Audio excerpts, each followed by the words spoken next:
malam jemaat terkasih, selamat mengikuti ibadah keluarga Rabu 3 Maret 2021.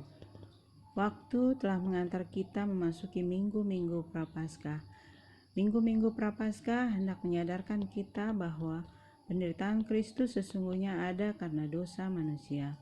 Kiranya kesadaran ini mengusik kita untuk membenahi hidup dengan kesediaan meninggalkan yang jahat dan bertobat. Mari kita masuk dalam hadirat Tuhan dengan memuji dan memuliakan nama-Nya. Jemaat bernyanyi dari Kidung Jemaat 1, bait 1, Haleluya pujilah.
Mari berdoa. Bapa yang baik, kami bersyukur sebab kasih-Mu senantiasa melingkupi dan menyertai hidup kami. Oleh kasih-Mu kami merasakan kedamaian, kendati realita hidup yang tidak seimbang.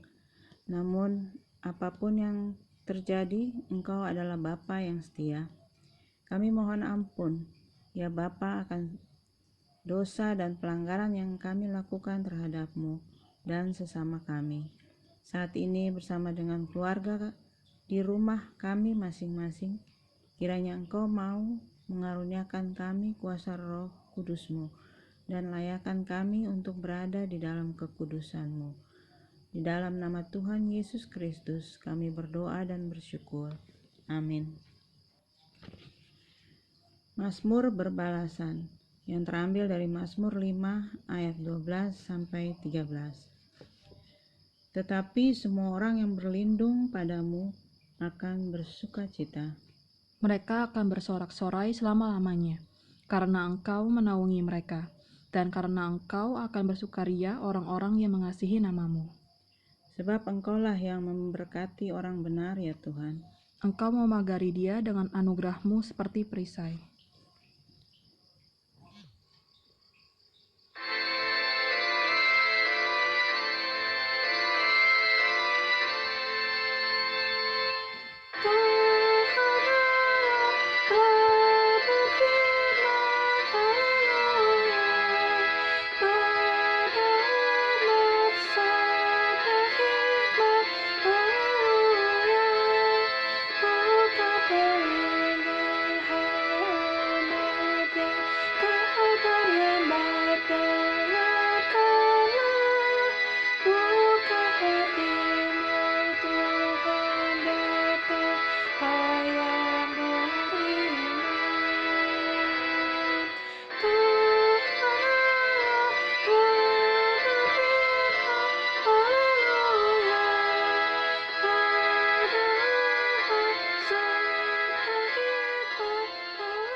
Shalom, selamat malam Bapak Ibu Saudara yang dikasihi Allah di dalam Tuhan Yesus Kristus. Sebelum kita bersama-sama mendengarkan firman Tuhan, mari kita berdoa. Ya Allah yang Maha Kasih, saatnya kami akan mendengarkan firman-Mu. Urapilah hamba-Mu yang akan menyampaikan kebenaran firman-Mu ini, dan urapilah kami semua yang akan mendengarkannya, sehingga kami tidak hanya menjadi pendengar firman saja, tetapi kami menjadi pelaku firman yang hidup dalam kehidupan beriman kami. Di dalam nama Tuhan Yesus kami berdoa. Amin. Mari berdiri untuk mendengar firman Tuhan yang dibacakan dari Alkitab. Kitab 1 Tesalonika 2 ayat 13 sampai dengan 20 yang menyatakan, sukacita atas jemaat.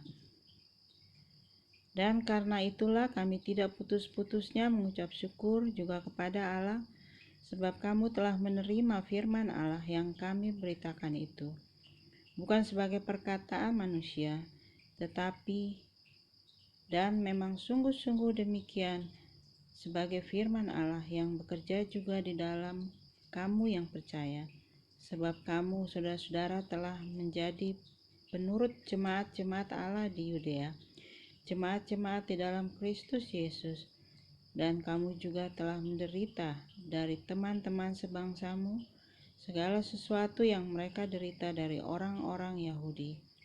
Bahkan orang-orang Yahudi itu telah membunuh Tuhan Yesus dan para nabi dan telah menganiaya kami. Apa yang berkenan kepada Allah tidak mereka pedulikan, dan semua manusia mereka musuhi, karena mereka mau menghalang-halangi kami memberitakan firman kepada bangsa-bangsa lain untuk keselamatan mereka.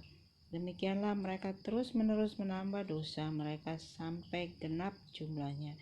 Dan sekarang murka telah menimpa mereka sepenuh-penuhnya. Tetapi kami saudara-saudara yang seketika terpisah dari kamu, jauh di mata tetapi tidak jauh di hati, sungguh-sungguh dengan rindu yang besar telah berusaha untuk datang menjenguk kamu. Sebab kami telah berniat untuk datang kepada kamu, aku Paulus, malahan lebih dari sekali, tetapi iblis telah mencegah kami. Sebab siapakah pengharapan kami, atau sukacita kami, atau mahkota kemegahan kami di hadapan Yesus Tuhan kita pada waktu kedatangannya, kalau bukan kamu? Sungguh kamulah kemuliaan kami dan sukacita kami. Demikianlah pembacaan Alkitab. Berbahagialah orang yang mendengar firman Tuhan dan yang melakukannya. Terpujilah Tuhan Yesus. Hosiana. Hosiana, Hosiana, Hosiana.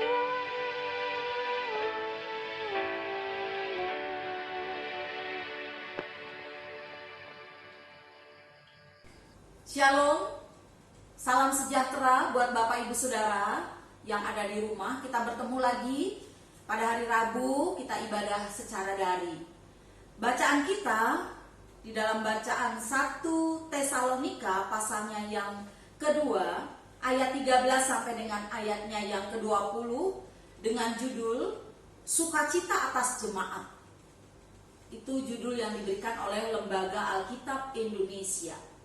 Saudara-saudara yang dikasih Allah, begitu banyak orang bersukacita dalam kehidupan ini, biasanya itu karena hal-hal yang menggembirakan.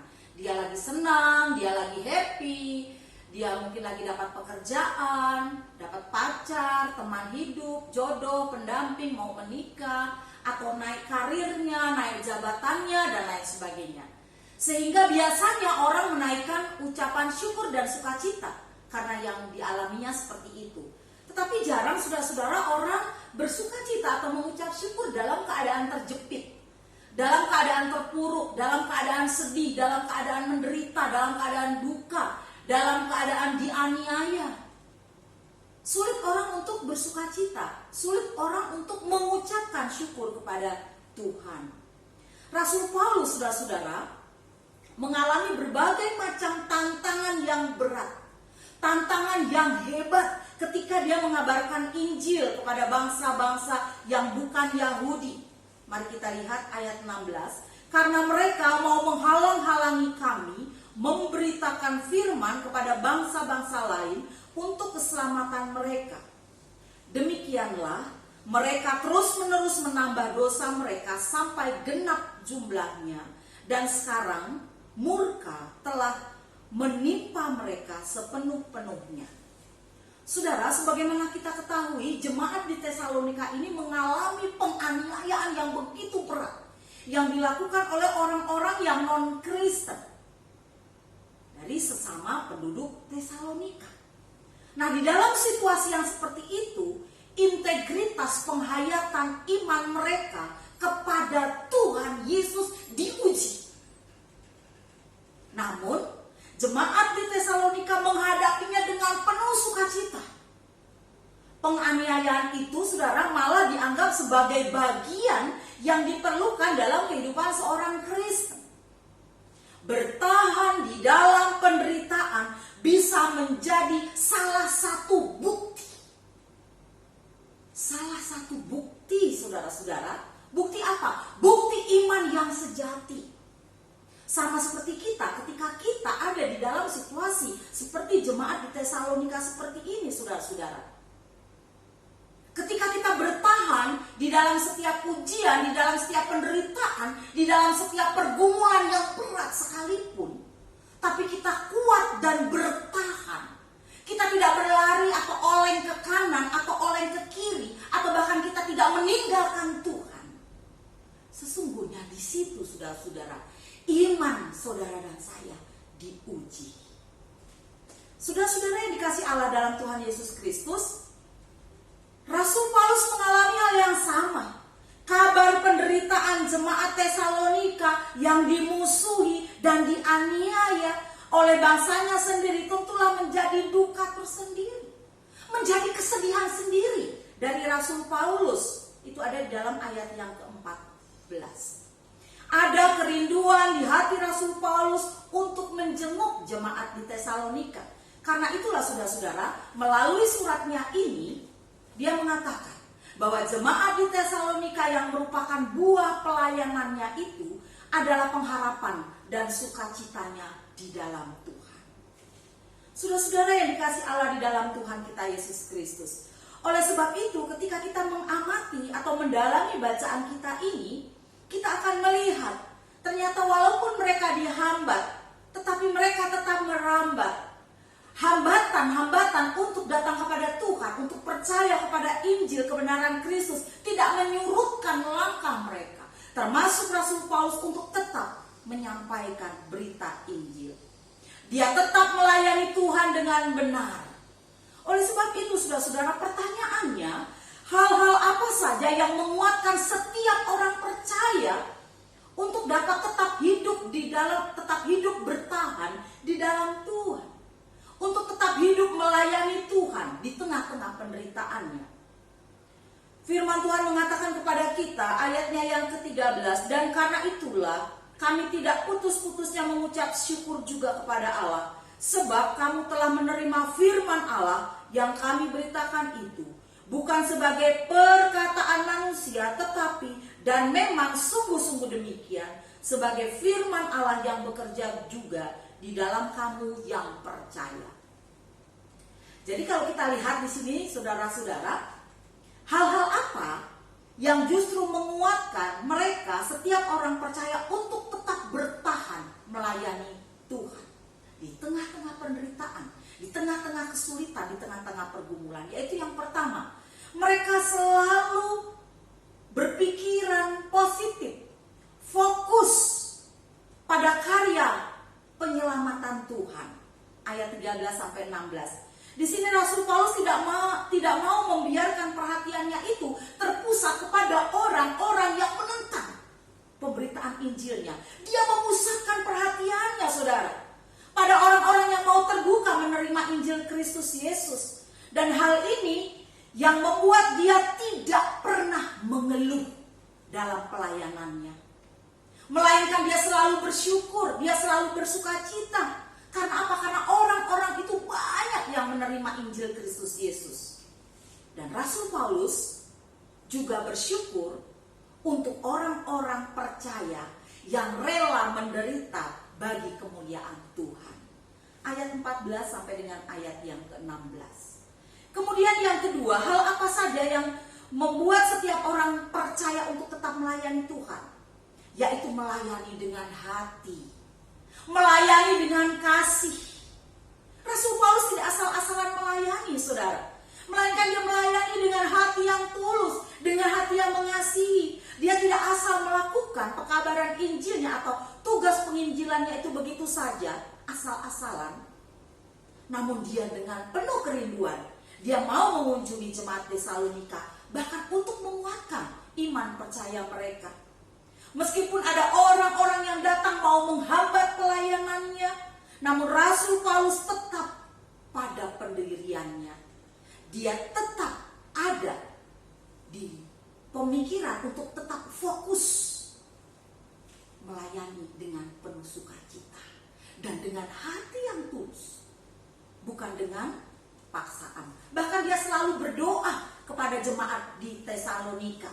Itu ada di dalam ayat 17 dan ayat 18. Kemudian yang ketiga, nilai kekekalan atau nilai yang abadi bagi pekabaran Injil itu terletak di dalam kekuatan iman percaya orang yang melayani Tuhan. Pelayanan itu selalu berhubungan dengan keselamatan jiwa. Dan keselamatan jiwa itu adalah kekayaan abadi. Setiap orang yang percaya kepada Tuhan Yesus Kristus, dia akan diselamatkan. Bukan hanya dia, tetapi seisi keluarga dan rumah tangganya. Itu berarti saudara-saudara bahwa memang Yesus mau menyelamatkan bagi setiap orang percaya yang mau percaya kepada dia. Persoalannya, adakah orang yang mau membuka hatinya untuk karya keselamatan dari Kristus itu? Itu persoalannya. Bagi mereka yang mau membuka hatinya, mau membuka jiwanya, dimenangkan bagi Kristus, Kristus akan menyertai dia sampai pada kekekalan. Dan Rasul Paulus, dia bersukacita akan hal ini karena semua itu ada di dalam kehidupan jemaat di Tesalonika. Coba kita lihat di dalam ayat 19 dan juga 20. Sebab siapakah pengharapan kami atau sukacita kami atau mahkota kemegahan kami di hadapan Yesus Tuhan kita pada waktu kedatangannya kalau bukan kamu? Sungguh kamulah kemuliaan kami dan sukacita kami. Jadi dengan keyakinannya Rasul Paulus benar-benar meyakini bahwa jemaat di sana bertumbuh di dalam imannya. Perkembangan dan pertumbuhan iman itu menunjukkan bukti dari imannya yang sejati. Kendati pun mereka ada di dalam pergumulan dan penderitaan. Nah saudara, pertanyaannya adalah sekarang bagi kita mau merefleksikan diri kita. Bagaimana dengan kita? Masihkah kita bisa mengucap syukur? Masihkah kita bisa berkata-kata, mau menaikkan ungkapan syukur itu kepada Tuhan ketika kita diperhadapkan dengan situasi yang sama seperti jemaat di Tesalonika? Di tengah pergumulan, di tengah tantangan, di tengah penderitaan, di tengah-tengah kesulitan hidup kita yang menghimpit saat ini, adakah kita masih tetap bisa mengucap syukur atas begitu besar pengorbanan dan karya Tuhan Yesus dalam hidup kita masing-masing? Jawabnya dan harusnya ya. Kita harus selalu mengucap syukur dalam situasi baik atau tidak baik. Kita harus selalu mengucap syukur dalam untung dan malang. Kita harus selalu mengucap syukur dalam saat kita sehat atau sakit. Kita harus selalu mengucap syukur dalam situasi apapun yang menurut kita tidak baik dan tidak mengenakan. Sebab disitulah iman yang sejati dari kita diuji oleh Tuhan. Amin.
Umat Tuhan, mari kita berdoa.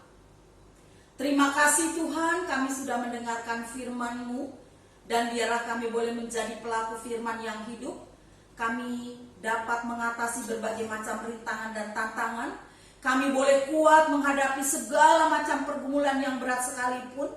Sebab di tengah-tengah pergumulan itu, iman kami diuji. Apakah kami memiliki iman yang sejati atau tidak?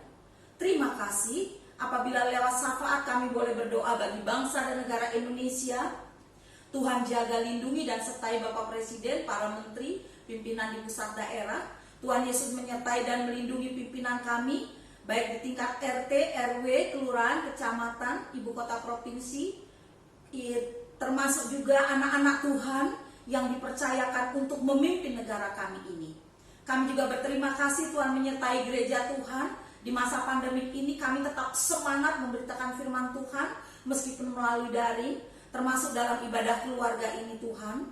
Kami juga berterima kasih Tuhan menyertai jemaat Sangkakala, jemaat yang ada di sektor 1 dan 2, ke-6 pelayanan kategorial, presbiter, jemaat yang sedang sakit satu persatu kami bawa, baik itu Bapak Lepar, Bapak Rakus Sambiring, Bapak Liman, Ibu Rini, maupun juga anak kekasih kami ke Patinama, serta semuanya para duda, janda, anak yatim piatu, lansia. Tuhan Yesus Maha Baik, makasih senantiasa juga menjaga dan merawat mereka, sehingga mereka tidak merasa kesepian, karena Engkau yang Maha Kasih selalu ada bersama dengan mereka. Dan akhirnya kami boleh menyerahkan seluruh hidup dan kehidupan kami hanya ke dalam tangan pimpinan Tuhan. Di dalam nama Tuhan Yesus yang mengajar kami berdoa. Bapa kami yang di surga, dikuduskanlah nama-Mu, datanglah kerajaan-Mu, jadilah kehendak-Mu di bumi seperti di surga. Berilah kami pada hari ini makanan kami yang secukupnya, dan ampunilah kami akan segala kesalahan kami, seperti kami juga mengampuni orang yang bersalah kepada kami. Dan jangan membawa kami ke dalam pencobaan, tetapi lepaskanlah kami daripada yang jahat. Karena Engkaulah yang empunya kerajaan dan kuasa dan kemuliaan sampai selama-lamanya.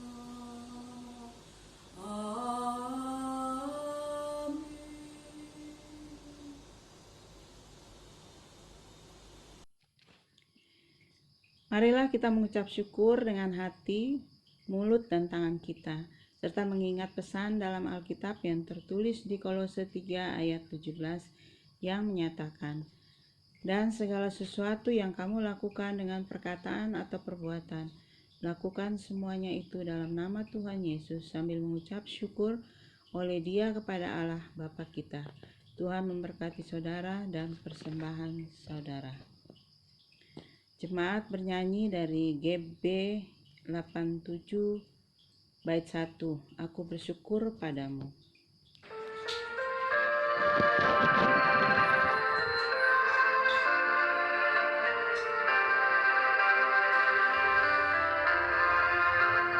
Aku bersyukur padamu Tuhan atas karunia dan kasih-Mu. Seluruh jiwa, tubuh dan rohku, ku persembahkan kepadamu. Ku bahagia, ku sukacita, ku ungkap syukur selamanya. Mari kita mendoakan persembahan. Kami bersyukur betapa berkat Tuhan melimpah dalam hidup kami. Saat ini kami telah memberi ungkapan syukur kami. Kiranya ungkapan syukur ini menjadi berkat bagi pelayanan gereja Tuhan dan untuk menyatakan kasih Allah bagi sesama kami. Amin. Saudara-saudara, kita akan kembali ke tengah-tengah keluarga, ke tengah-tengah aktivitas kita masing-masing. Dan marilah kita merenungkan dan merefleksikan. Bertahan dalam penderitaan bisa menjadi salah satu bukti dari iman kita yang sejati. Bertahan pada kesudahannya, Tuhan akan selalu dan memberkati kita.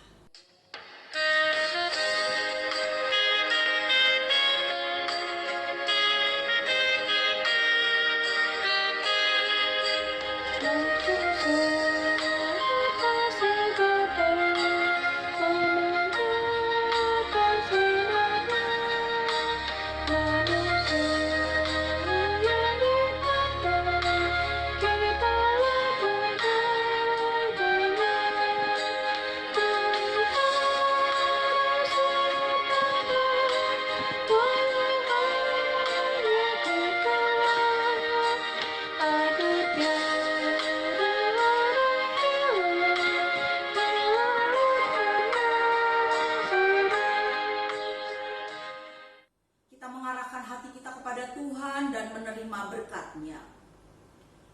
Tuhan memberkati engkau dan melindungi engkau. Tuhan menyinari engkau dengan wajah-Nya dan memberi engkau kasih karunia. Tuhan menghadapkan wajah-Nya kepadamu dan memberi engkau damai sejahtera. Amin.